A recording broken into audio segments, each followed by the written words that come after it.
Hello, everyone. It is time for us to start talking about your thesis statement for the rhetorical analysis essay that you have been working on. So let's talk about what steps you've taken in this project. So you did some lessons. You learned about annotating. You chose an article from the list in the module, and as I advised, you read it a few times for understanding, to just really make sure you feel comfortable with the article and that you understand everything that the author or authors is arguing. Next, once you're comfortable with it, you spend some time reading that article critically, meaning looking at the tools the author is using to construct a message, what kind of style that author has, and you annotated that article. So either you got old school and you printed it up and you used some highlighters and wrote in the margins, or maybe you used an online annotation tool.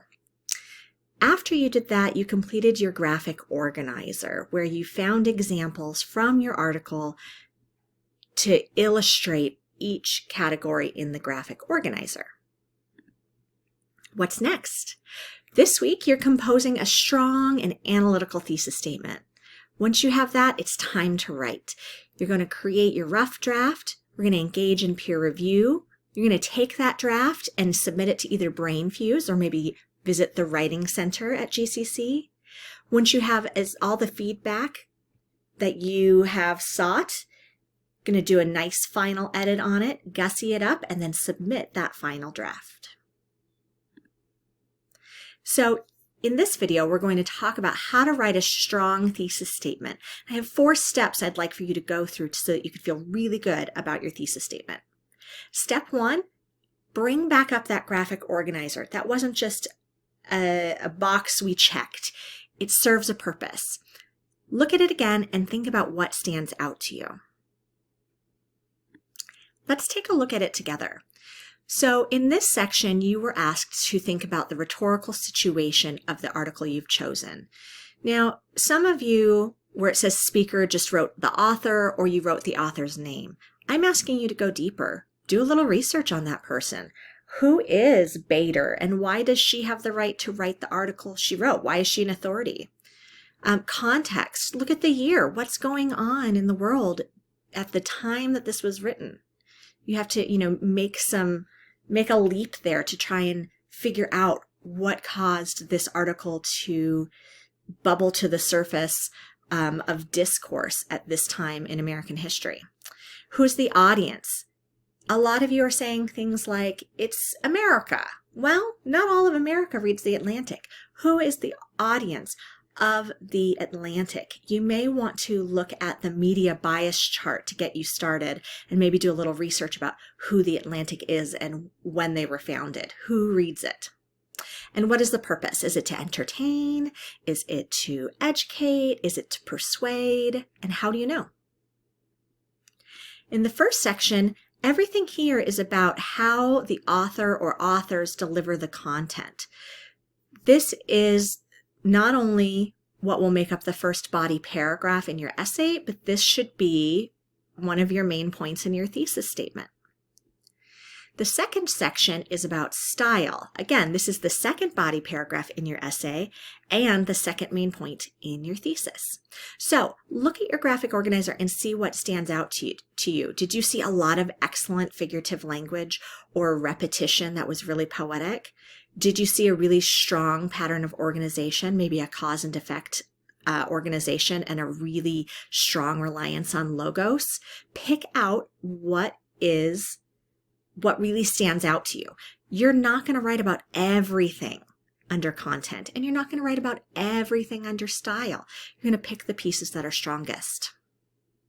Okay, we're back to the presentation now.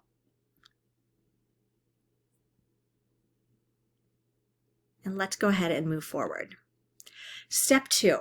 After you've taken a look at that graphic organizer, I want you to ask yourself whether the article you've chosen is an example of good writing. Spoiler, I think all of these articles are examples of good writing. I think the Atlantic does a good job. There are editors to make sure that the writers, hit the mark and connect with their audience. But you need to decide for yourself, is it effective or ineffective in its ability to connect with the audience of The Atlantic? You have to choose a side here. It's effective or it's ineffective. This is the heart of your thesis statement. Number 3, take a look at the model thesis statements that have been provided to you in Canvas. And I want you to note that each thesis says that it's going to analyze both the delivery of content and style, just like the graphic organizer has a content section and a style section. Let's take a look at those model thesis statements that you have in Canvas. Okay, I'm going to move myself up here. So the first one we have is Kurt Vonnegut's argument in How to Write with Style is effective, ineffective, because of his overall style as well as his use of pathos and ethos. This tells me that I'm going to see an overall view of style in the essay and an analysis of pathos and ethos. Let's look at the second one. Though it lacks in logos, Kurt Vonnegut's argument in How to Write with Style is effective because of its use of pathos and ethos, as well as his deft use of diction. Again, you see that we have a mention of some delivery of content, and we have a mention of specifically diction.